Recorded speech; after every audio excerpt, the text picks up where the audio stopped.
I gave you my heart. Hello everyone, welcome back to our channel. Today we'll be proceeding with the fourth part of motion in a plane. So if you remember clearly, in the last video I told you about projectile motion and we solved a lot of numericals related to that. Today we'll start a new concept called horizontal projectile.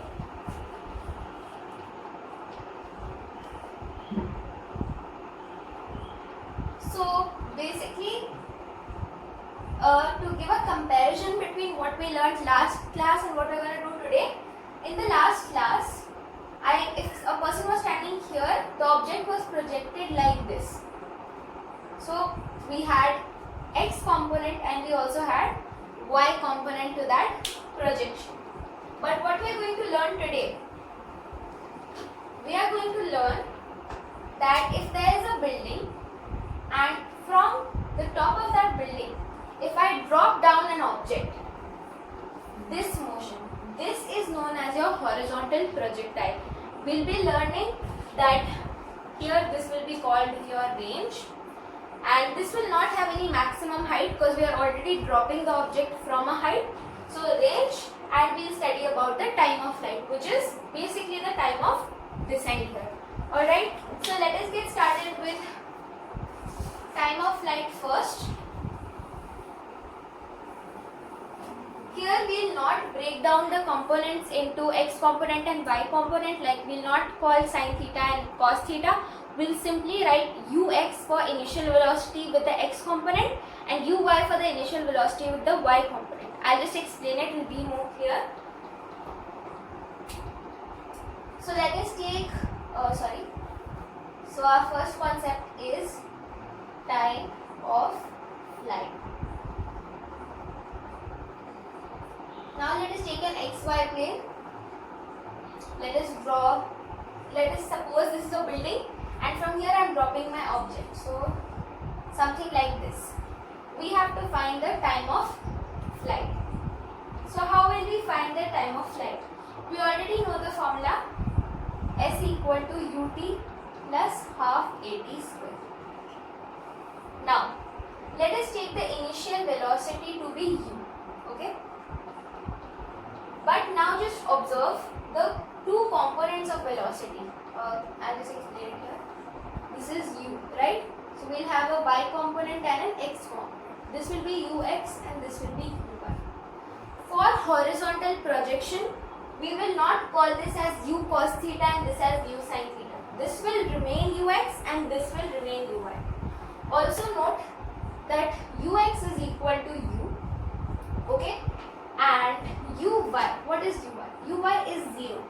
Why is uy 0? Because there is no velocity in the y component. Because of simple reasons we are studying horizontal projectile. So only the horizontal component has some magnitude of velocity. Next, ax is 0. There is no acceleration in the x component.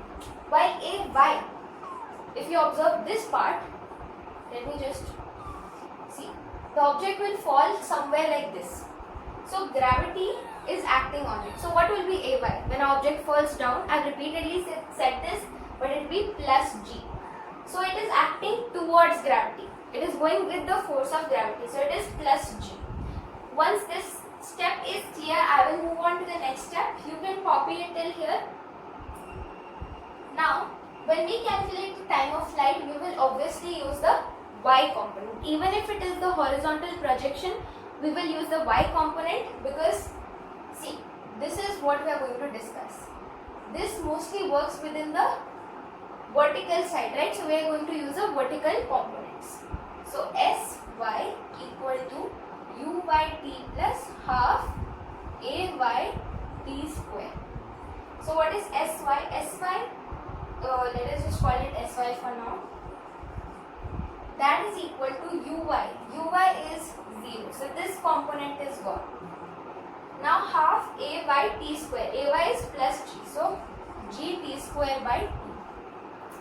Basically sy can also be denoted by y, right, since it is along the y component. So let us call this y. You can also call this the height. In some cases, if height is given, you can call it x. square by 2t. So what is your t? Your t is equal to 2h root 2h by g or root 2y by g.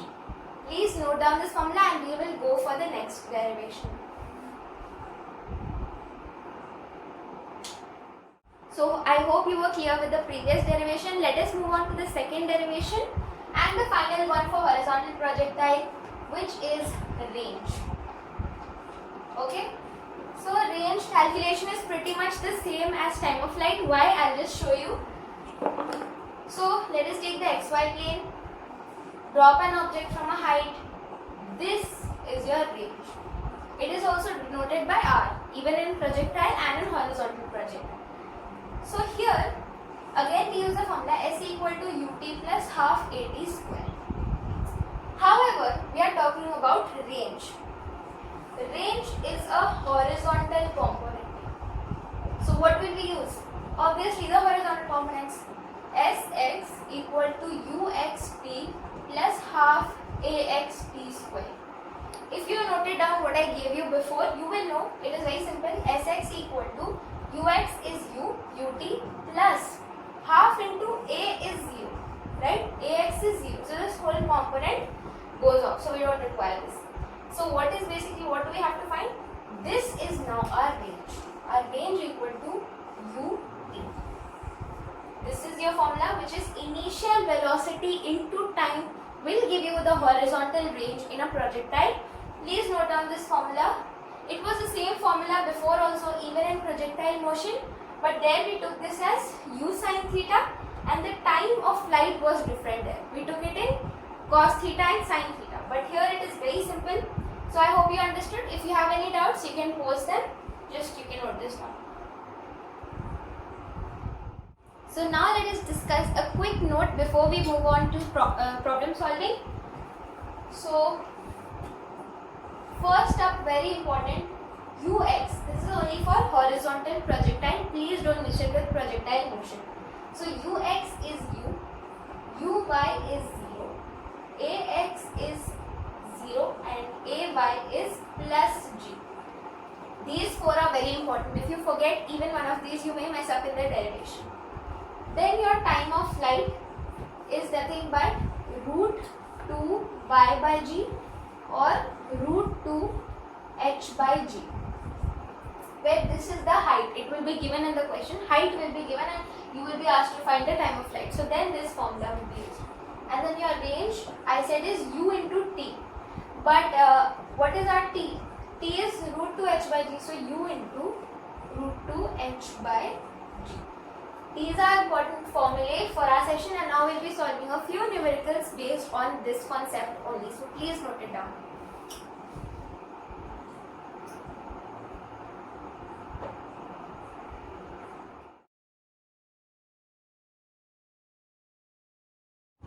I hope you all have read the question properly. So let us first note down what all is given in the question. So it is given to us that the height is 490 meters and that the initial velocity is 98 meter per second. Okay? We have to find, first of all, we have to find the time of flight. Very simple, right? Time of flight formula, t equal to root 2 h by g. So t is equal to root 2 into what is h?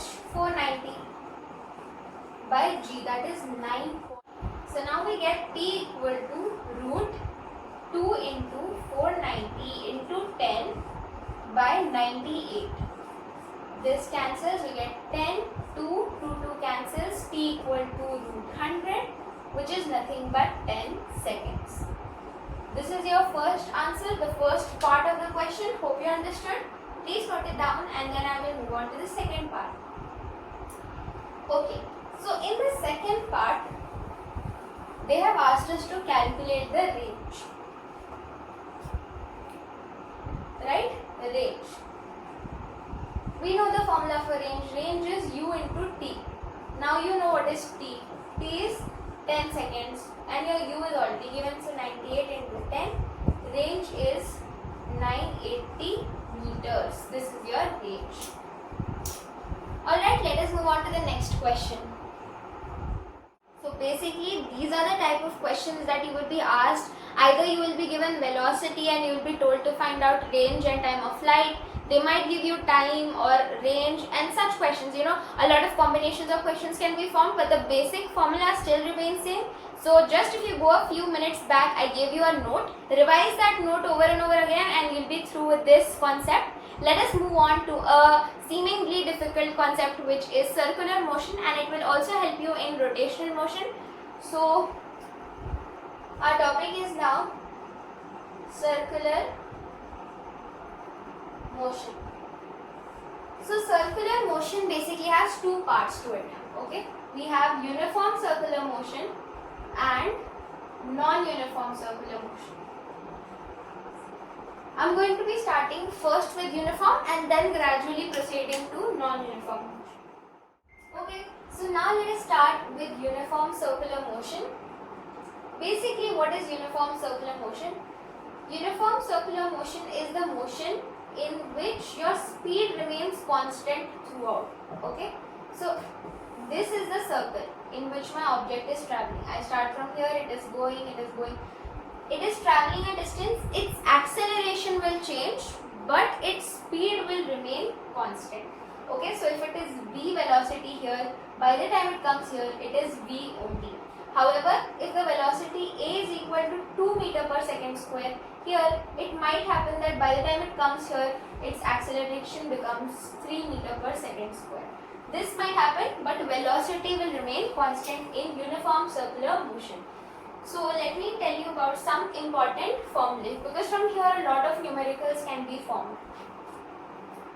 So if this is the path, the circular path, r is the radius. Okay, your acceleration, this is the first one, your acceleration is given by v square by r, where v is the velocity of the object. Here there is no u and no v. You don't have a final and initial velocity, because as I said, velocity remains constant. You have a equal to v square by r. Second, a new term called angular velocity, that is equal to v by r. So I have already talked about this in a previous lecture in the first chapter, motion in a straight line. I told you about this thing. So angular velocity, or this is also known as angular velocity or angular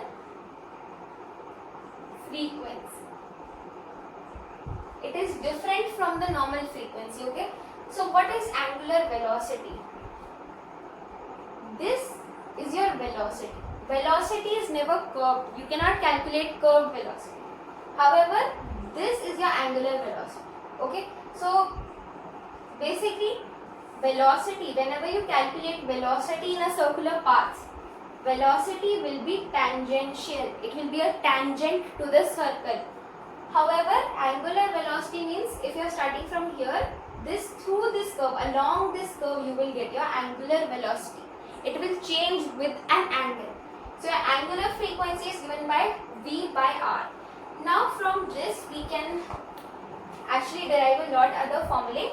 But before that, let me just revise one more thing. Your normal frequency equal to 1 by time period. This is very common, you've already learned about this. Now let us put these values and try to find out the other formula. You may get velocity, you may have to find the angular velocity, you can use this formula. Or just substitute it in A. A equal to v by r into v, right? So that is omega into v. I hope this is clear. I will erase this and then I will tell some other formulae. Okay. I hope you have written.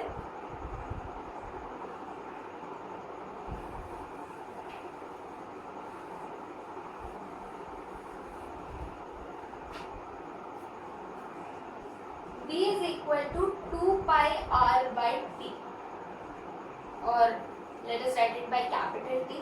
That is the time taken throughout the circular motion. Where r is the radius, 2 pi r is basically the circumference divided by time. So from here, if you know, v by r equal to omega. V V equal to R omega. What is V? 2 pi R by T equal to R omega. So R gets cancelled. 2 pi by T equal to omega. So sometimes they might give you only the time. So you must know all the relations. So these are all the important the derivations. From here you can derive further more formulae, but these are the basic ones. So keep them in mind and let us go on to non-uniform circular motion. Now let us begin with non-uniform circular motion. So just the contrary to what we have studied, non-uniform circular motion, the velocity does not remain constant. Okay, it will keep changing at almost every point. So if this is my circle, I will do a derivation here, because if I give the direct formula, you won't be able to understand that.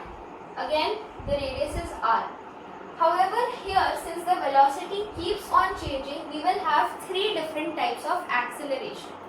We will have tangential acceleration, we will have a centripetal force. Centripetal force is the force which pulls objects towards the center. So our object is moving continuously like this. It is rotating around this thing, and then its velocity is also constantly changing. So it will experience a force from the center, which is known as the centripetal force. So let me start with the derivation. Okay, so we'll have something like this. We'll have a tangential acceleration. I denoted by A and a subscript of T. Then here along this,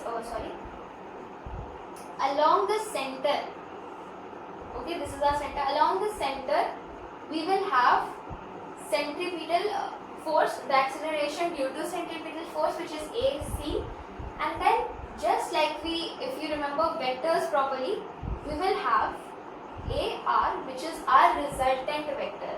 Whenever there are two forces or there are two components, you always have to find a resultant. You cannot calculate this and this separately. You cannot give two answers. You will have one answer, that will be the resultant vector. Okay, so now let us find AR. If you join it like this, you get a right angled triangle. Or a more clear picture I will give you here. Something like this you get, right? Where this is your AC, this is your AR, and this will be your AT. Why? If you just try to imagine, if this is your center, this is your AC, AR, and this is your AT. Why? Because we had tangential one here, AT, and both of these are parallel to each other. So they are parallel and equal. So this is resultant acceleration, acceleration due to centripetal force, and tangential acceleration. Now let us move on with the derivation. So I'll keep this one because it is more clear, and let us try to derive. So basically, whenever there is a right angle triangle, the first thing we use is Pythagoras theorem. So AR square is equal to AC square plus AT square. So resultant acceleration is given by the root of AC square plus AT square. This is it basically. This is the basic formula. However, when you study further in rotational motion, you will come to know that AC is given by omega square r and AT is given by alpha square r. So your AR is equal to omega square r whole square plus alpha square r whole square. So this is your formula. Not alpha square, it is just alpha. This formula is not that important because usually they won't ask numerical based on non-uniform circular motion. They will just ask the derivation. So try to understand the method, the way we have taken tangential acceleration, centripetal acceleration. You can or cannot remember the formula, that is not important, but the derivation is very important. It may come up in your exam, so you can note this down. So you might have observed that when you try to solve numericals from this concept, it is very, very tough. So I'll just tell you guys some note. Just note those points and the numericals will become comparatively easier to solve after that. Most of these you will study in depth in rotational motion, and that's when we will cover it all in detail, but for now I'll tell you in simple words. So here's the note. First up, I want to take a circle and then take out a piece from there. So I'm going to draw it like this. Okay, this is the piece that I took out.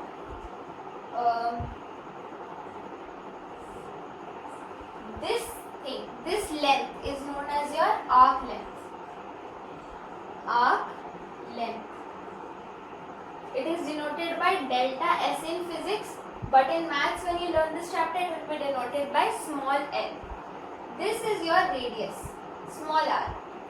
This is delta theta. So why are we adding a delta in front of all of this? Delta denotes small. A small change basically, but for now you can tell that it's delta. So if I have this big, like let us say the length is x. If I take out this part will be known as delta x, which is a small part of x. So this is, if this complete is theta, then this is delta theta, just a small part of that. This is delta s and this is your radius. Radius, why have we not put a delta in front of that? Because it is the complete radius of the circle. So I hope this all is clear to you. Now your delta theta, the first formula is your delta theta. This over here you will not say this is your angle, you will say this is your angular displacement. Okay, so this theta is angular displacement. So your angular displacement, the formula for angular displacement is arc length by radius. In maths you will learn a formula where your theta will be equal to L by R. It is just the same formula we are applying here. Delta theta equal to delta S by R. This is the first formula. Second up, please note this down and then I will go ahead. Second up we have angular velocity. What is the formula for angular velocity? We learned it is V by R. But in terms of arc length and radius, it is given by delta theta by R. Sorry, delta theta by delta T. As I said, this is also called angular frequency or angular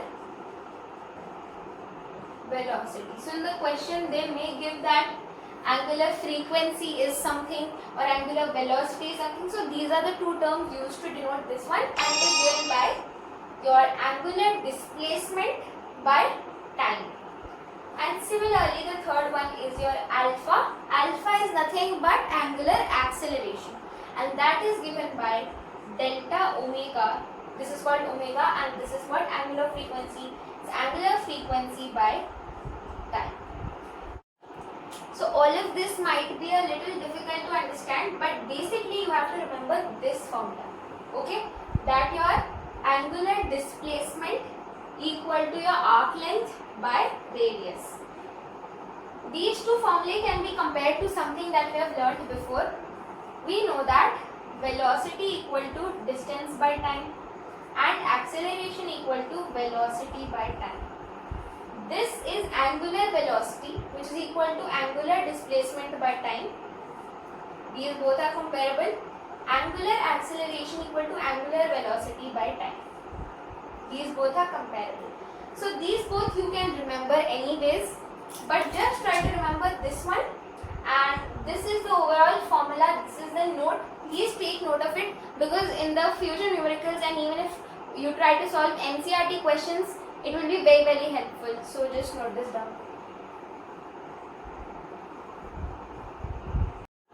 Now it is time for some numericals. So here is the first question on your screen.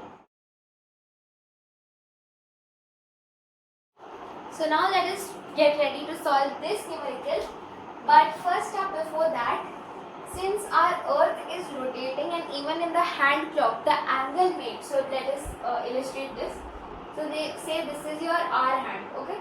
this is traveling one complete rotation around. What is the angle made? So theta is equal to 360 degree or 2 pi radians. Okay.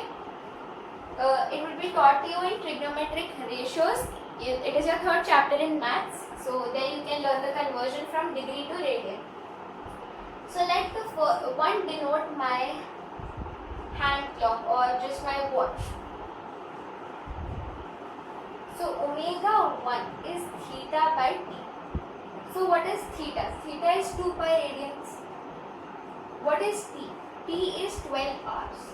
That is the amount of time it covers in one rotation. So omega 1 equal to 2 pi by 43200 radian per second. Because seconds is the SI unit of time. That is why we have converted from hours to seconds. Okay, so this is your omega 1. Similarly, if 2 denotes Earth, even your theta here, it will be 2 pi, right? 2 pi radians, because it is also completing a whole rotation. The time period is 24 hours. So hours in terms of second, 2 pi by 86400 radian per second. Now we have omega 1 and now you have omega 2. Here the denominator is more. So obviously omega 2 will be less and omega 1, here the denominator is less, so omega 1 will be less. It will be more, right? So here the ratio basically omega 1 by omega 2 is given by 2 pi by 43200 into 86400 by 2 pi. This cancels up and here you get the ratio as 2:1. So this is your required answer. As you can see, omega 1 is more than omega 2, or you can write omega 1 is greater than omega 2 and omega 1 is to omega 2 is your 2:1. So this is your final answer. Okay everyone, this is a wrap for this chapter. All the concepts are clear. I hope they are clear and I have covered all of them. For the numericals, we do have a couple of numericals I want to solve from NCERT and from a few books. So we'll be doing it in the final lecture, that is part 5, and that will be a wrap for the chapter. So I hope that every one of these concepts is clear. If it is not, please post your doubts, comments, queries, suggestions or critics in the comments. And I hope you learned something new today. Thank you so much for watching. Have a good day. Bye.